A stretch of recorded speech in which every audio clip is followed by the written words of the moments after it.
Good morning. My name is Jonathan Butcher, and I'm a senior policy analyst at the Heritage Foundation. Thank you so much for joining us this morning for our event on reopening schools, special interest groups like teachers unions, and how to make sense of it all. I'm sure that some of you who are watching right now may have dropped your children off at school this morning. You may have children home with you right now. You may be sharing office space with a spouse. We're going to try to make sense of all this. I have three great panelists who are going to be with us. Before we do that, I wanted to mention some housekeeping items. You should see that on the screen right now. The session is being recorded. Please submit questions in the box that you should see there on the side of your screen. We'll be setting aside time to go through all of those as we get into the event. So please feel free to submit questions, and we look forward to getting to as many of those as we can. And then you will see that you'll be in listen-only mode. So the best way to communicate with us will be by using the question box there on the side of your screen. So with that, let's get started. So we're going to try to bring some clarity during this uncertain time. Yesterday, a group within the Detroit Teacher Union called By Any Means Necessary held a car parade outside of an area school in protest of in-person learning. Today, the city's teacher union is said to be voting on whether or not to strike to keep schools from reopening in that district at all. This is just the latest example of teacher union activity in recent weeks.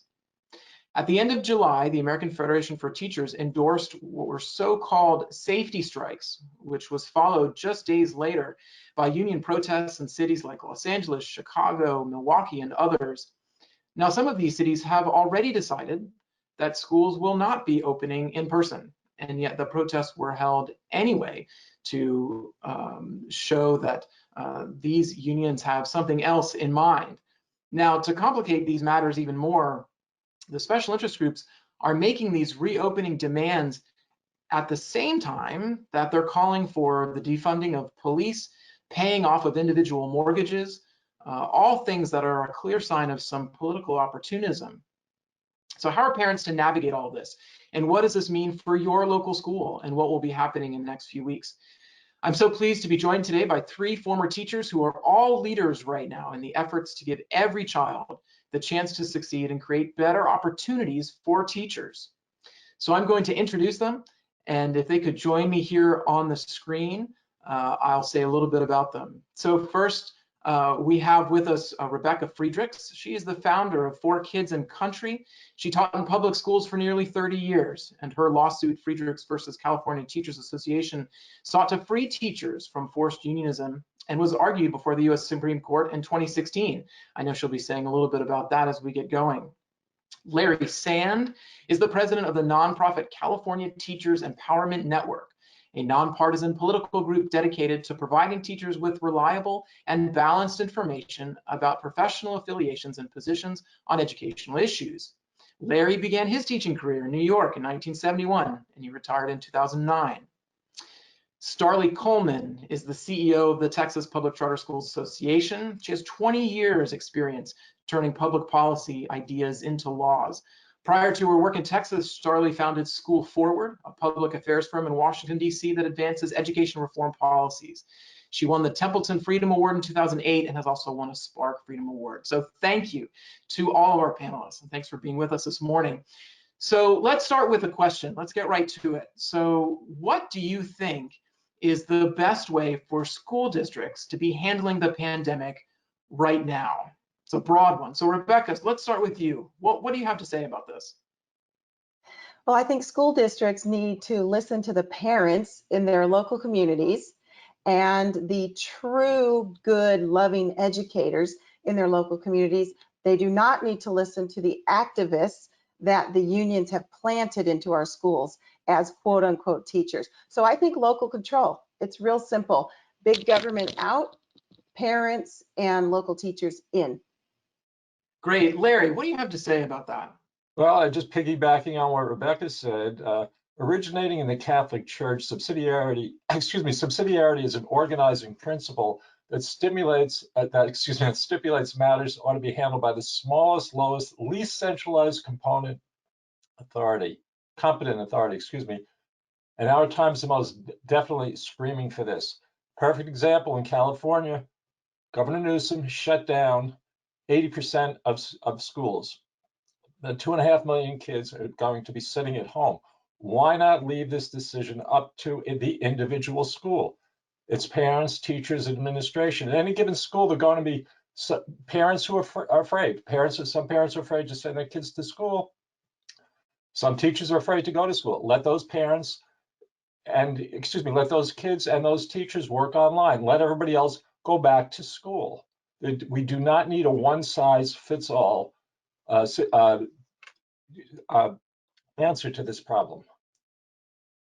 Yeah, I think that that's been something that we've heard from a lot of sectors. So Starley, I'm going to ask you the same thing, but I'm going to preface this just slightly here, right? So the Detroit Public Schools, they surveyed their families over the summer. I was talking to some charter schools and private schools in Philadelphia, similar approach there, right? They surveyed their schools, tried to see what the parents wanted there. So, okay, school districts, how should they handle this? Yeah, I mean, I couldn't agree more with Rebecca and Larry. I mean, the point here is that school districts need to be able to decide for themselves what they want to do in response to what parents are asking for.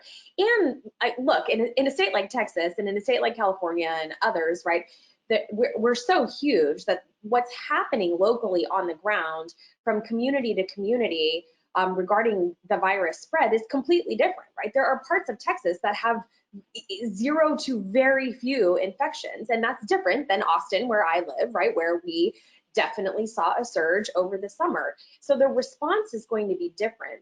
But I would say that it's even beyond letting school districts make their own decision. Like when you look at the charter school community in Texas, we have 750 charter school campuses here. And there are big charter networks in Texas, like KIPP and IDEA, and some of the largest charter networks in the country here in Texas. They have campuses in some communities where everything is fine and it would be perfectly safe for those kids to come back to school, and campuses in place where it's still a little bit scary. So letting each school district and each charter school network and each community make a decision about what is right for them, what is right for their kids, what is right for their parents and their teachers makes sense. And I think, Larry put his finger on something that's really important too. Even within a school community, the same thing is not going to be right for every family, right? I mean, there are different conditions in every single household, and schools need to be able to be responsive to the individual families as well. And I think what we're seeing all over the country, including here in Texas, is that there's this real push to make broad, one-size-fits-all mandates that just are not working. They're not working for families. They're not working for parents. They're not working for kids. I mean, we know that learning is going to be devastated. We already saw that from last spring. And if we go an entire another school year where kids are not able to be in a classroom, be with their peers, be in a situation where they are safe and with a teacher that is helping take charge of their learning, this is going to have ripple effects for a really long time. And and I know we'll get into this, but this push to keep kids out of school is political. It is not. There is nothing else going on there. Yeah, no, those are good points. I mean, I would mention too, Detroit says, the Detroit Public Schools says on their website that they're giving families the option to choose, right? They've made it an option for parents to decide to do online or to go back in person. So I thought that was fascinating. All right, so Starley, I want to pick up on that thought, and we're going to come back to you here about a question that is at least related to education policy, because I think a little later we're going to talk about this politics issue of demands that are not related to schools. But we hear a lot about money. Okay, so one of the teacher union and district mantras, not just in recent months, but frankly, as long as I can remember, is that they are calling for more money. In this case, more money to reopen. So where does this fall? Like, how does funding fit into the picture here? What's a reasonable request and what's not? Yeah, I know you and I have worked on this issue for a long time and talked about this a lot. And a lot of times when traditional school groups are asking for more money, there isn't really a direct correlation to why why they would need that. But I can actually say, in this case, money is a real thing right now. You know, schools are having to pay for things that they had no anticipation that they would have to pay for, right? PPE for teachers, you know, the plastic desk guards that are going around kids' desks, laptops, hotspots, you know, Wi-Fi for every kid. I mean, these are real expenses that schools did not anticipate. Now, does that mean that we need to double, triple, quadruple school budgets? But probably not. But we do need to make sure that schools are being reimbursed for these unanticipated costs. And you know, what we've seen historically from the federal government, from like you know, hurricanes and other natural disasters that have come, that FEMA money that normally comes to help reimburse these unexpected costs is very slow to come. And right now, you know, the fear, I think, for schools is that with federal money slow to come, and the economic collapse that is happening at the same time because of the pandemic, school budgets are going to be cut, right? They're going to be cut basically everywhere in the entire country. That's a virtual certainty. And so how does a school couple the fact that they've had to you know, cover these unanticipated costs with the fact that they know their budget's about to go down? That's hard. That's a real issue right now. It's not always the case, but right now it is a real thing. So Larry, let me go to you because you know, we're familiar with the CARES Act, right? I mean, we know that Washington has sent some money here. So how does that fit into the picture as we talk about, you know, union demands and what Starlee was just saying? Well, I'm sort of looking at the bigger picture here, Jonathan, and this and any government monopoly is a money pit. Class sizes keep getting smaller. We're now down to about a teacher for every 15 students nationwide. So we can start with that. When I was in third grade, I had 43 kids in my class. That was a few years ago, of course, but I learned. And we had a school with one principal. We didn't have an AP. We didn't have 15 guidance counselors, and we were all fine. More recently, Kennesaw State University economics professor Benjamin Scafferty found that the number of teachers has increased nationwide about 2.5 times faster than the uptick in students between 1950 and 2015. And even more egregious is the fact that hiring of other educational employees, administrators, teachers, aides, counselors, etc., rose more than 7 times the number of students. And what Scafferty says is the increase in all of the staff alone had matched student enrollment growth between 92 and 2015, the most recent staffing data available. A cautious estimate finds that American public schools would have saved $35 billion a year. So since 1992, that would be a total of $805 billion. I think schools need to start cutting the waste, the fat, all the things that they've built up over the years before DC starts funneling more money in to the schools. So Rebecca, you know, when you have more employees in a school setting, right, and it's in an area that is heavily unionized, that means that the union gets those members too. So tell us a little bit about that. Well, that's exactly it. So I agree with Larry that our schools are bloated. There's a whole lot of people up at the top that, quite frankly, we really don't need. 28 years in a California classroom, every single time the federal government or the state government pumped in more funds, I never saw it in my classroom. Never saw a difference. I needed a teacher's aide so badly for some of these kids who, you know, came to me reading 4 grade levels below grade level from the first day of school. Never had that help that I really needed. So there's a lot of corruption going on, and I would say almost all of that corruption is connected to money.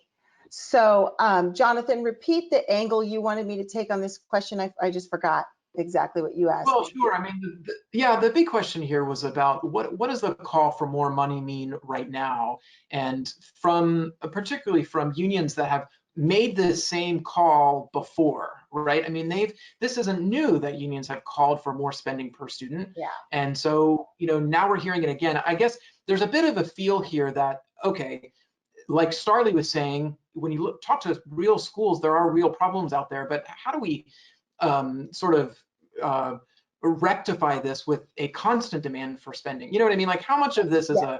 a bit of a political, taking advantage of a political situation, and how much Yeah. of it is not? Right. As a classroom teacher, I think all of it is taking advantage of the situation. This is what the unions do. They are classic Saul Alinsky folks, rules for radicals. Every single time there's an opportunity for them to get more money, they jump on that opportunity. What they're doing right now is unconscionable. They are damaging children. They're damaging great teachers. They're damaging our economy. Shame on them. In my opinion, as a teacher, the way we fix the problem is get the unions out of our schools. They are making a mountain out of a molehill. Yes, there are some issues. You know, I had the Asian flu that I caught from my students years ago. It was horrible. I thought I was going to die, but nobody shut my school down. The kids were still able to learn. So we need to put children, the economy, and families ahead of politics, ahead of teachers unions. So I do think it's political. And I want to make one last statement on the money issue. You know, here in California, charter schools get about 75 cents on the dollar compared to traditional public schools. I don't hear charter schools complaining. I don't hear them saying they can't open. My husband's the president of a charter school. They have 4 schools now, I think. They're dying to open. And from day one, when this pandemic hit, it took them about 3 days to transition into the online learning. Their kids were learning, their teachers were teaching, and all I watched in the public schools, and I have a whole bunch of friends in the public school system, they were all frustrated, and it was because the unions were fighting for teachers to teach less. All the unions did was create a nightmare for everybody. The private schools, the online schools, the home schools, the charter schools, they were doing great. Only the public schools struggled. What's the difference? Unions.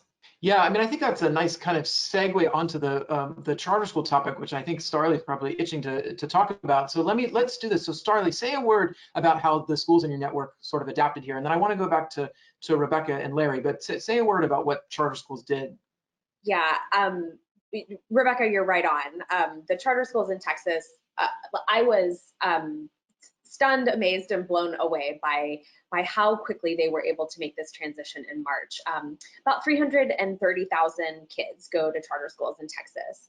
At, like I said, about 750 campuses statewide. And I will tell you, like from March 13th, right, the day the world shut down for everyone, by a bunch of our schools had spring break that next week. And instead of going on spring break, our school leaders and teachers were working the entire week of spring break to transition to an online learning situation. By the next week, right, by the following week, basically by the 20th of March, 7 days later, our schools were up online providing synchronous learning to children. So they were sitting on their computer with the other children in their classroom with their teacher delivering live instruction, ready to rock and roll. And I will say too that one of the things that was so fascinating to me through all of this was there in the spring, all of the traditional school districts in Texas were unified in calling for the elimination of our state standardized test, no accountability scores or grades assigned to schools or districts. And the charter schools in our community were saying, wait a minute, why wouldn't we test our kids? Don't we want to know what's happening with them? We want to know how they're doing. We want to know how this is impacting their learning. One of our schools had to actually fight with our state education agency to be able to give a test to their kids so that they would have data coming into the school year. And this is in Texas, right? So it is wild to watch all of this. And to Rebecca's point, our charter schools want to open. We have been in a battle here in Austin for charter schools in Austin to be able to open their doors to a small percentage of kids that they could safely social distance and safely bring back onto campuses over the objections of our local health authority and our local politics, right? Our schools want to open. They want to open their doors to the families that need somewhere to take their children so that the parents can get back to work. And this is, this has a lot to do just with sort of politics in a meta sense, but certainly we cannot ignore the fact that there is a presidential election component to all of this, right?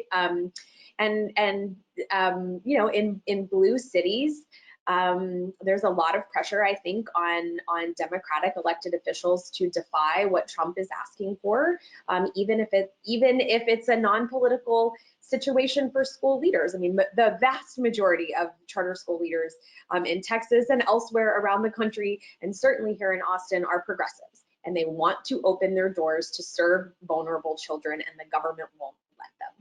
Yeah, thank you, Starlee. I want to go back to Rebecca and Larry now. So this leads a little bit. I mean, where we started here was talking about what the unions are demanding now. And so, Rebecca, do unions, I mean, do they represent teachers? I mean, do they speak for all teachers? I mean, are these strikes grassroots efforts, the protests that we've been talking about in Detroit and elsewhere?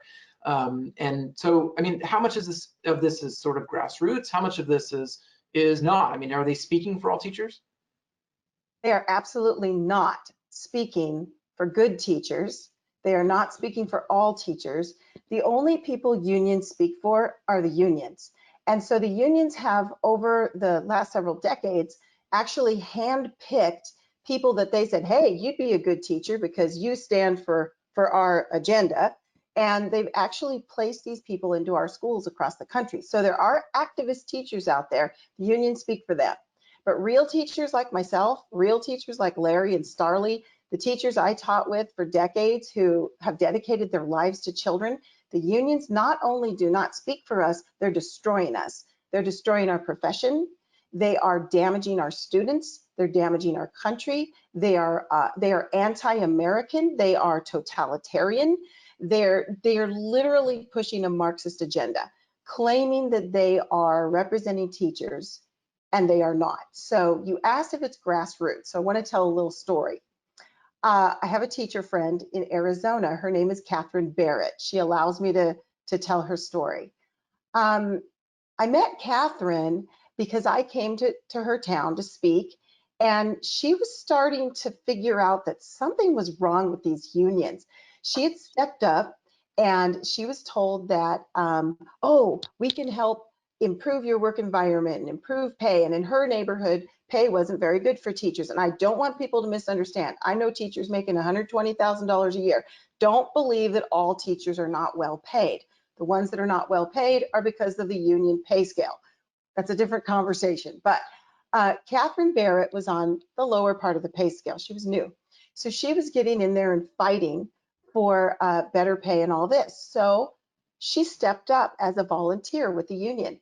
And they said, we need to start these teacher strikes. So the union started talking to these teachers about what should we call it. Oh, Catherine said it needs to be hip. So she helped make up the name Red for Ed. So you have these Red for Ed teacher strikes going on all around the country. It started in Arizona. So Catherine said they'd be out there picketing. She honestly thought it was just to get a raise. The governor of Arizona gave them what they wanted. Catherine, true to form of every teacher I know, said, wow, the governor gave us the raise. We need to write him a thank you note. We need to say thank you to the governor for doing, for taking good care of teachers and students. Oh no, the union would not allow that at all. They said, oh no, now we're gonna morph our efforts into, I forget what they called it, but it was something to raise taxes on all Arizonans. The unions want more and more and more. They want more power, more money, more control. They are pushing a Marxist agenda. They are the ones that are against America, the anti-American agenda, indoctrinating our children. It's all coming out of the unions. They call themselves teachers. They call themselves unions. They are neither one. It's not grassroots.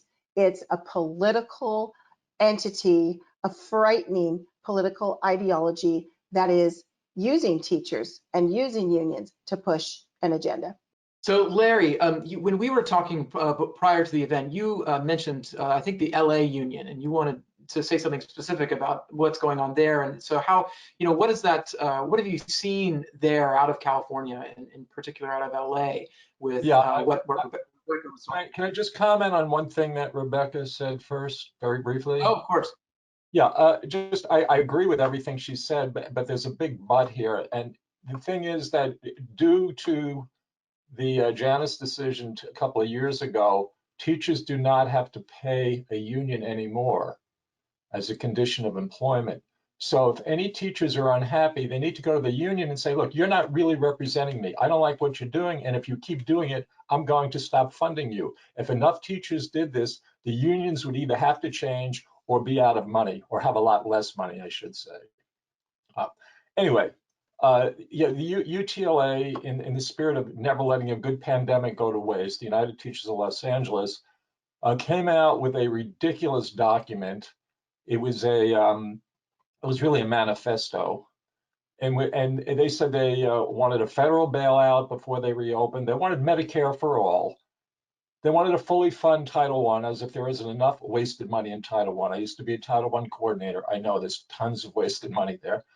They wanted a wealth tax and a millionaire's tax. They wanted to fund the police. They wanted a charter school moratorium.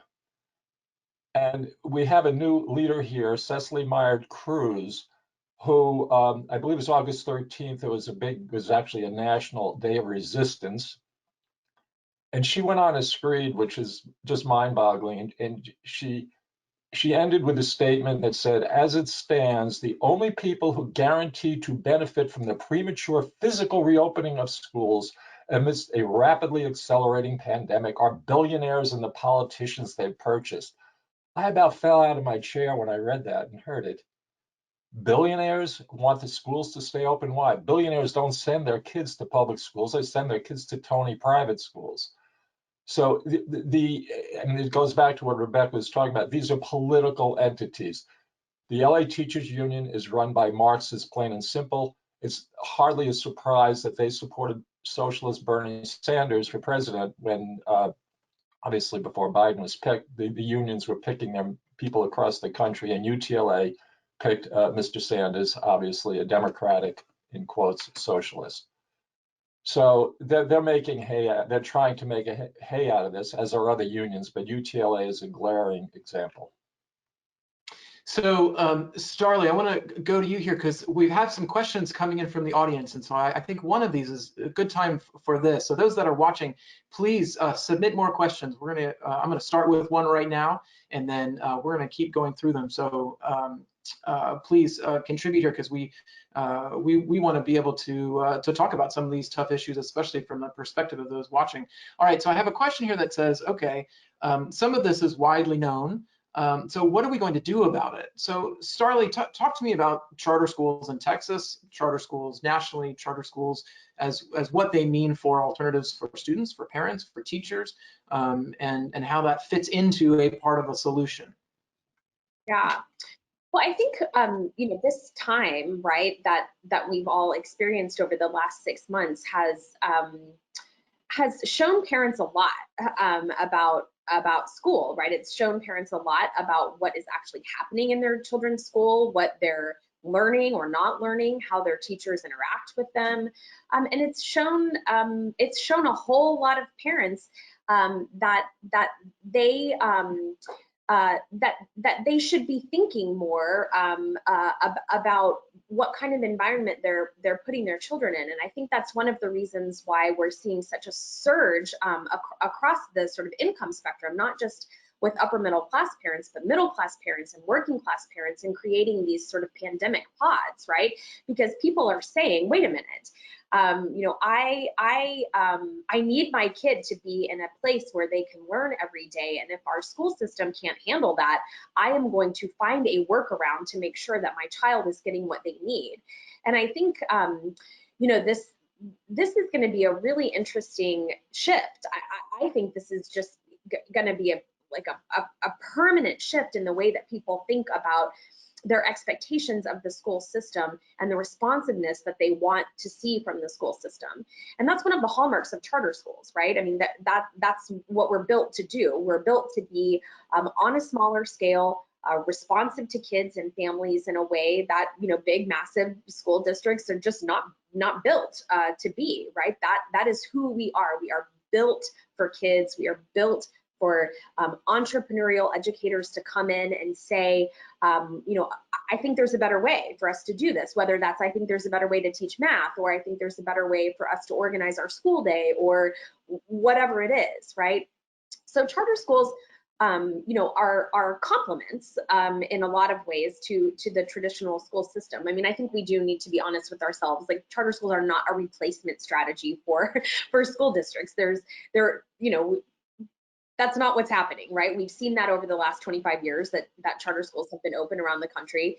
You know, there's not going to be a scenario where every kid in America is going to an independently run school. That's just not. It's not. Maybe in 100 years or whatever, but certainly not in any of our lifetimes. We're just not going to see that. So we need to be thinking about, how do we use the freedom and flexibility that charter schools have to show the possible, right? And I think that's one of the things that that is so interesting right now about what we are experiencing as a country. We have an amazing opportunity right now for risk-taking entrepreneurial teachers and educators to say, okay, wait a minute, let's you know, this whole situation has probably permanently broken some things that needed to be broken, and now we have a chance to fix them, right? Like, let's rescale our schools. Let's think about what makes sense for families. Let's make sure that every kid is actually given the opportunity to be in the environment that is right for them, that is right for their, you know, for whatever it is, right? Wherever they find themselves on the academic scale, or whatever is just going to light their fire for creating that love of learning that every kid needs. You know, everyone on this screen has kids, and we all know that kids are not the same, and it is incumbent upon us, right, the adults and the grown-ups in this system, to create a system that will make sure that every kid is getting what they need in their educational environment. And the idea that that happens in the same kind of school building, in the same kind of classroom, at the same kind of pace is really outdated thinking, right? And I know we all agree with that, and I know that people who are watching today agree with that. Otherwise, they wouldn't be watching a Heritage Foundation panel. I get that, but there's still a lot of work to be done, right? We are, you know, 25 years into this you know, work in creating this new kind of public school, a charter school, and we still have so many people that don't understand that charter schools are public schools, and they, you know, we just I think we still just are not thinking big enough, right? We are not thinking big enough about change. We are not thinking bold enough about pushing the envelope to getting us away from this sort of romanticized idea that we have as Americans, that the sort of traditional public school setting is going to set every kid up for success or meet every kid's needs, and it's not. We know that. We see it now, right? More parents are seeing that now, and we need to just make sure that we are just like the unions are great about taking advantage of opportunities, we need to be great about taking advantage of opportunities too. This is an amazing opportunity for us to show parents what's possible when they have more control over the education of their own kids, and we need to make sure that we are all blowing the doors off that for them.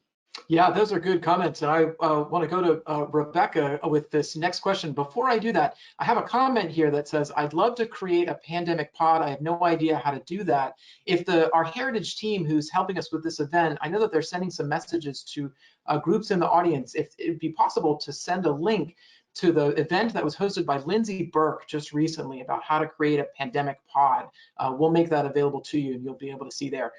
Larry, you had your hand raised. Go ahead, Larry, before I go to the next one. I was going to bring up the pods. You beat me to it, but that's okay. I agree with everything Starlee said. This is a great, I mean, just as the unions are not letting a good pandemic go to waste, our side needs to do that too.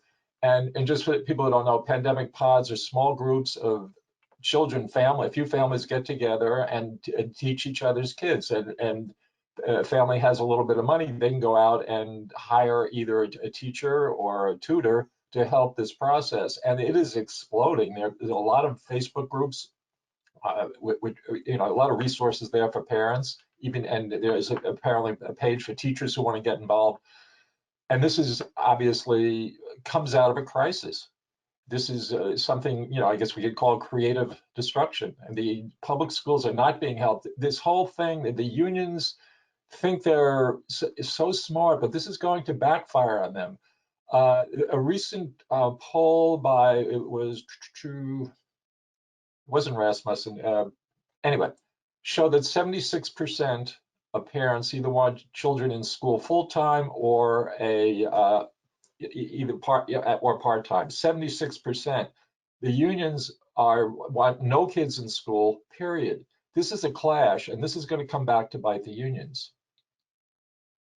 Yeah, I think that's a good segue to my next question that I want to give to Rebecca here. But you, those of us watching, you should be able to see in your screen here, they did just post a link to how to start a pod in that event that we hosted just recently. So have a look at that. Have a look at that link on your screen. So Rebecca, let me ask you this one, and this has been in line with what you've been saying here.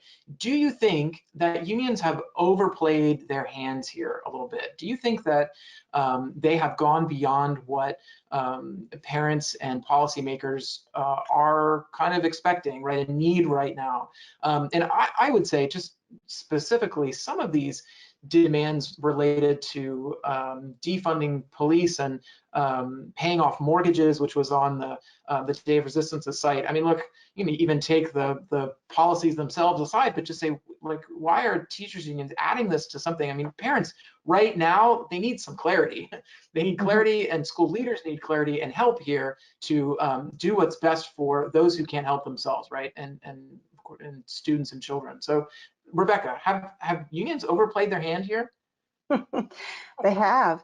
And from my perspective, Larry and I both have dug deep into teacher union writings, resolutions, reading their annual business items.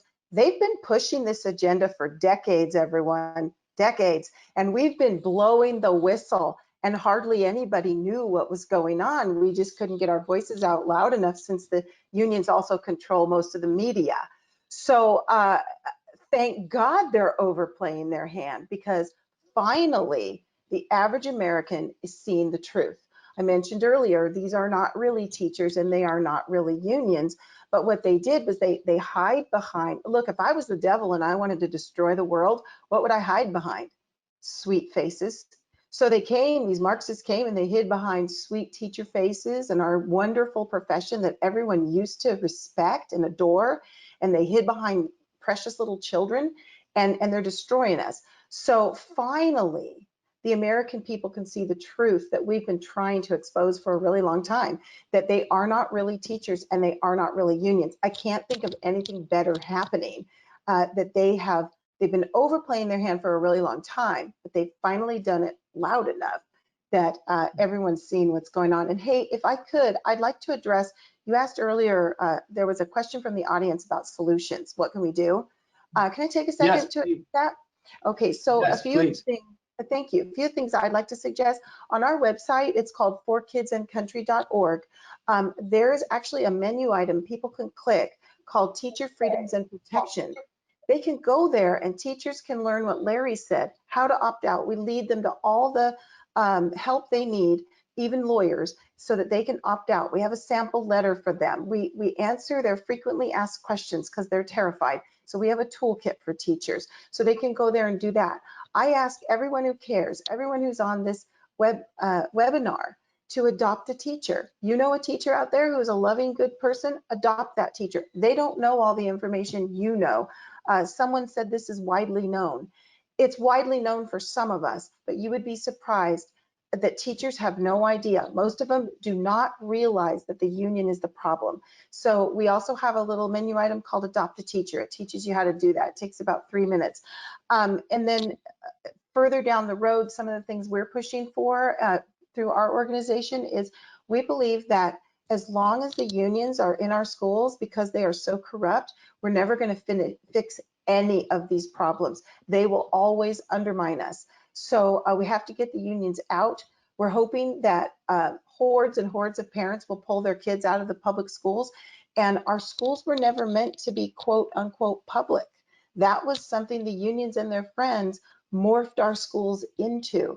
So another thing we need to do is remove the departments of education at every level. I believe federal, state, and county has no business being in our schools. Get it back to total local control. So that's just some high level ideas. Yeah, no, thank you. Those solutions, I think, is a good place to move the conversation to. So, Larry, I want to go to you because you had mentioned Janus. Before you take that, though, there was a question here that was asking if this is going to be recorded, and this event is being recorded, and there will be a unique link for this event that you'll be able to access later. You can send to people who you think would be interested to watch this. So this will be available once we conclude here. So Larry, so you were talking about Janus. So tell us a little bit about that decision. Tell us about what your organization does, and help us with the answers here. Okay, well, the Janus decision a couple of years ago, Rebecca got the ball rolling a few years ago. I guess it was 2016. Unfortunately, Antonin Scalia died. So Rebecca's case unfortunately got tossed. Janus picked it up in 2016, and started right after Rebecca. I don't remember the exact year, but the decision was in 2018. It was just 2 years ago. And basically that freed teachers from paying money to a union, period. They didn't have to join before, but they always had to pay money. Now they can say, well, you're not representing me. I'm not going to pay you $1,000 or so a year. And in the 2 years, there has been a fall off in union membership, definitely not enough, in my opinion, but this takes time. And, as Rebecca said, we need to talk to teachers. We need to, 1, 2, 3 at a time, and just calmly tell them that if the union is not representing you, you do not have to pay them, period. And because, in other words, if teachers who are customers to the union are still paying them, the union has no incentive to change. But if 50% of the teachers in a school district say, you're not representing us, that union better start listening or they're out of business. And we still need to do more because teachers still must be part of the collective bargaining unit. I can't bargain for myself. I may be the greatest teacher in the world, but I have to live with the constraints of the collective bargaining agreement. So, but that's a story for another day and a lawsuit for another time. But anyway, just to recap, the way things are now, teachers do not have to pay money to a union, and we need to convince more teachers to do that. Yeah, that's great. So Starlee, I mean, we're talking about solutions here and getting around to what is available to teachers and to families. I mean, I guess we could just kind of add that to the list of things that teachers and parents and students are kind of dealing with right now, and all of the questions that they're having at this kind of back to school season. So, pick one for me. I mean, of the things that are before both teachers, parents, students, this issue of what options are there for teachers, what options are there for parents. So what options are there, and what either where to send your child, or what to do if the school is closed or not. So unpack that a little bit for us, like what problems are being faced by parents and families that right now, and then how what options are available to us. Yeah, well, I mean, there's all kinds of stuff happening, right? And it's different in every state, but we certainly, as we talked about earlier, are certainly seeing these sort of one-size-fits-all mandates to try to keep schools closed, even for schools that want to open. Just this morning in Houston, for example, 10 of the largest public school districts in Houston, the leadership of those districts signed a letter together saying, we want to open our schools, and these are district schools, right? In defiance of a local county order. So I think so many of us are in the same boat right now, where we would like to see our kids able to come back to campuses, and the government is just not making that possible. So obviously, for families that can afford private school tuition, in many states, private schools are not subject to the same orders that public schools are subject to. So if you can afford that, or if you're in a state with tax credit scholarships or some kind of voucher or ESA program, obviously you should look at your options there if that's of interest to you. In many school districts around the country, some schools are starting to open to smaller groups of children. If you need your kid to be back on a campus, check with your district about the transfer policy to being able to go to a school that is open. And certainly around the country, lots of charter schools are also beginning to open their doors as well to smaller groups of kids. So check with your, every state that has charter schools in the country has a state charter school association. Most of those associations will have a charter school finder on their website for you, so you can look at your neighborhood and see what charter schools are in your neighborhood, and you can start making phone calls. I know that there are lots of schools that are making spots available right now to kids that need them. So those are sort of the practical options. And then of course, as we put in the chat and discussed earlier, think about a pod. And if you're, here's one of the things that I've been talking to charter school leaders about in Texas, and I'm sure this is happening in other states too. If charter schools are under closure orders, that doesn't mean that we can't create charter school pods, right? So many charter schools are looking at this idea of, finding small groups of kids who are, located close to each other geographically, whether they're in the same neighborhood or same part of town. And trying to figure out how they get a teacher who can't go to campus right now because the government won't let them to come to someone's house or to even go to a local park. Bring a hotspot. Everybody brings their laptop. These charter schools have books, they've got curriculum, and they're ready to teach. So check with your school about whether or not they're open to you helping, create a pod from your own school network. That is certainly a practical way to go about the pod idea as well, without having to come out of pocket to cover the salary of a teacher. The teachers are being paid right now to not go to school.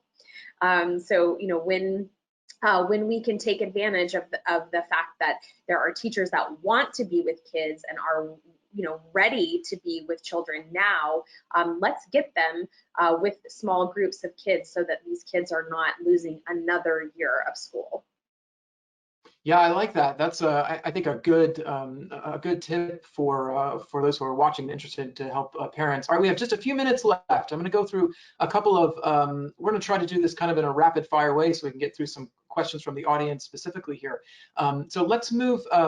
Starlee, I'll give you the first crack at this one because it does deal with local school boards and something that we've emailed back and forth about lately. But this question is, in my state, reopening decisions are left to the local school board, but they're concerned about liability issues. We need liability immunity at the state or national level for school districts that could have significant financial exposure. Have your charter schools in your network come to you with that question? Where does that fall? Yeah, that's a real issue. So charter schools in Texas are covered already by a state immunity law for government entities. So we're okay in Texas. We don't have that same concern, but I know that that's not the same in every state. So that is a real issue. We know that there will be lawsuits, right?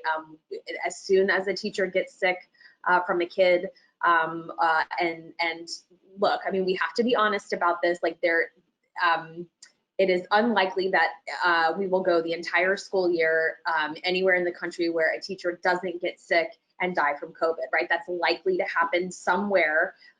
Obviously, no one wants that. That's the concern, right? That's the reason that so many teachers are afraid to come back to the classroom, because they don't want to be the one, right? And a lot of school leaders, I mean, think about what would happen to a school leader, especially like a charter school, right, where they don't have assigned kids, or a private school where parents have to actively pick. If you're the one school in your state or your community where a teacher gets sick and dies, or a kid gets sick and dies, man, you're going to have a hard time getting people to come to your school the next school year. So that's a real concern. So not only do we want, to make sure that schools have the freedom and flexibility to, to do what they need to do to keep their teachers and their kids safe, but we also want to make sure that they're not shut down for making a decision that they feel like is right for their community by opening to, to kids again.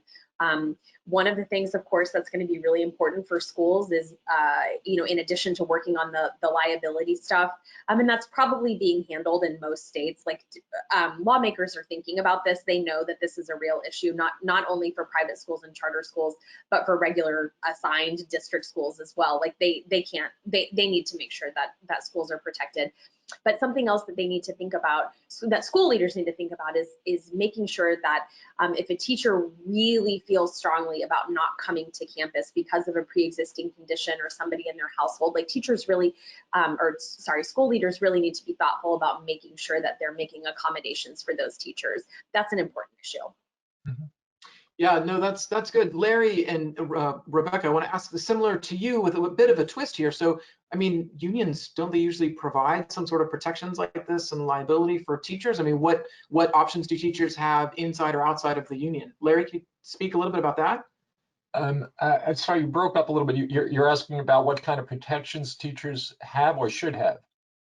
Yes, and that they may have now, right? I mean, that's a part of what unions will claim as part of their value add, right? Is that they have these kinds of liability related protections.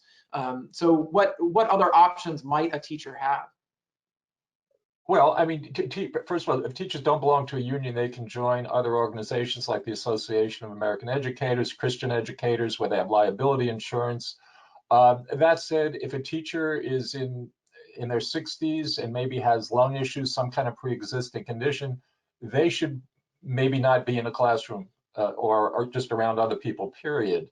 And this is where the choice element comes in, because of if enough parents don't want to send their kids to school, let those teachers who are afraid or legitimately or otherwise teach those kids, and it can work out. And as Rebecca said, and I said earlier, this should be a local decision, not coming from DC, not coming from the state, not even coming from the county. Let individual school boards, parents, teachers, administrators make that decision on their own.